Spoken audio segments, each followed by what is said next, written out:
Hello everybody and welcome to your YouTube channel, your most preferred platform for credible, accurate and educative information.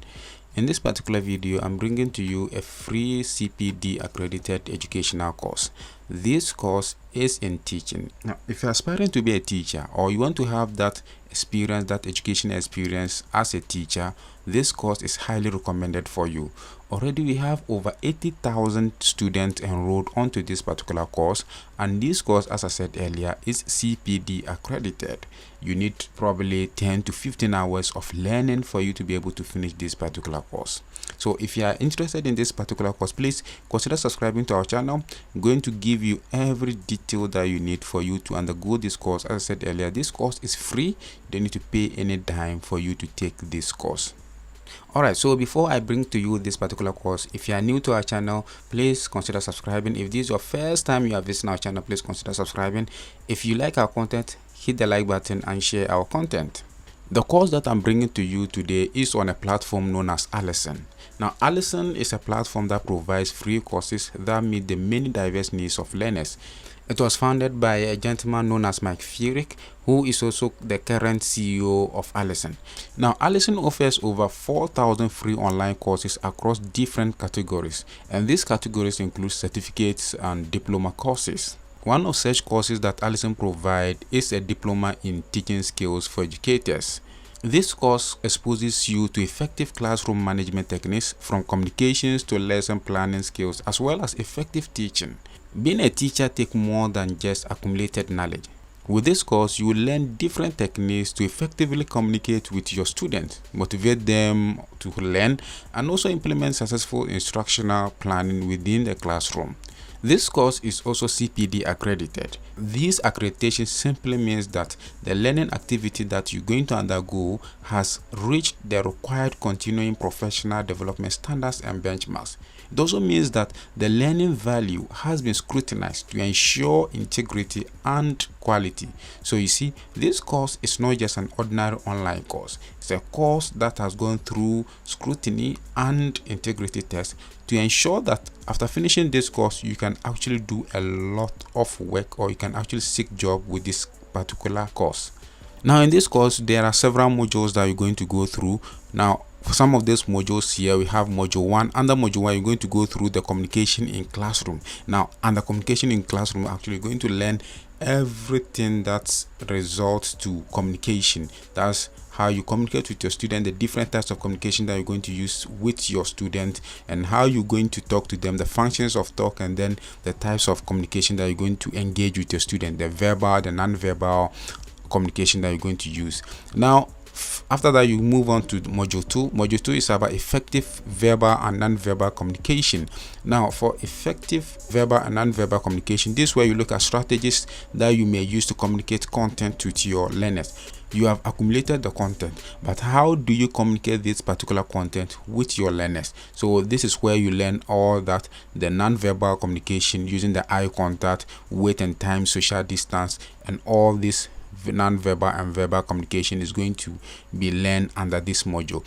Now, under module 3, we're going to talk about structures of participation. This is where you're going to look at the various strategies that you put in place to ensure that there's participation. So whether you're going to use the lecture method, question and answers, discussion, or group work, you're going to make sure that you make the student participate in your classroom. So you look at the different strategies that are used to ensure participation. Then under module 4, there's using classroom talks to stimulate student thinking. So how are you going to make sure that students are able to express their ideas in the classroom?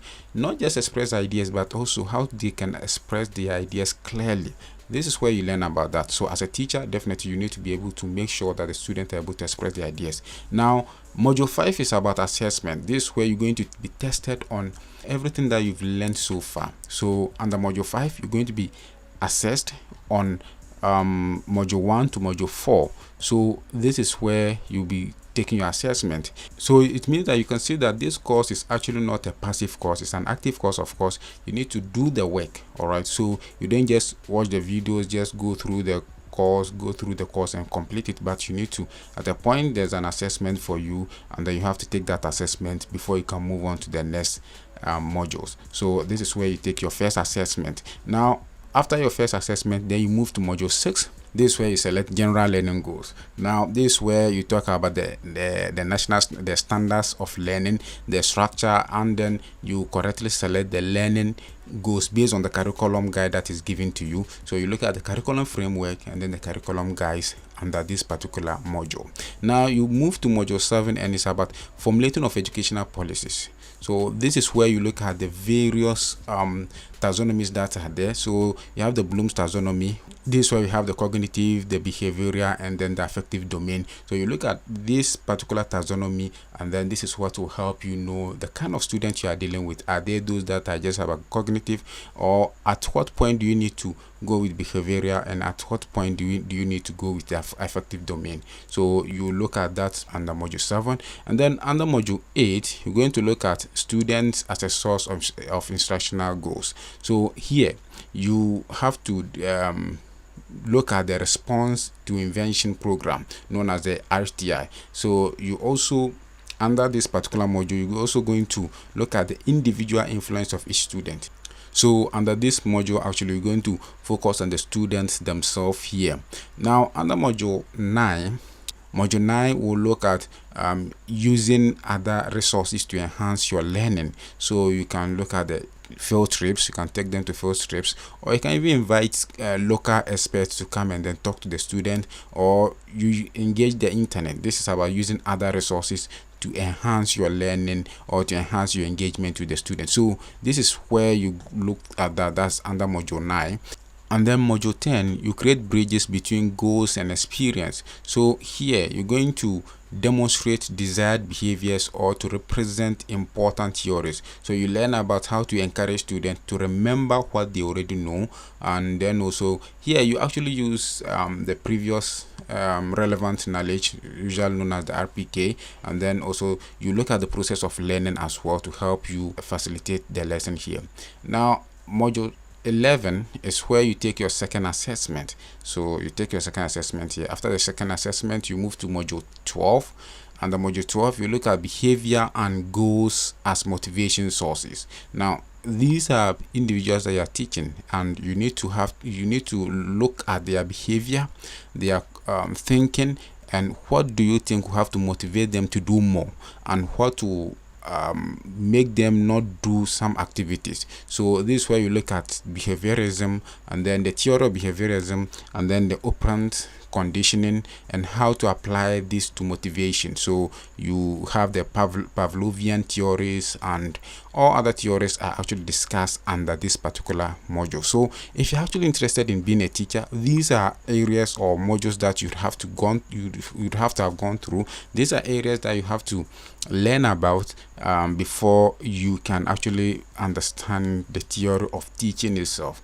Now after module 12, you look at module 13. It's about motivation related to attributions and interest. Then module 14, you have self-efficacy. Now self-efficacy is actually one of the interesting areas under education, and if you've not gone through, I bet you this is one area that you really enjoy when you are going through this particular course. So you go through self-efficacy, and then we have self-determination as well.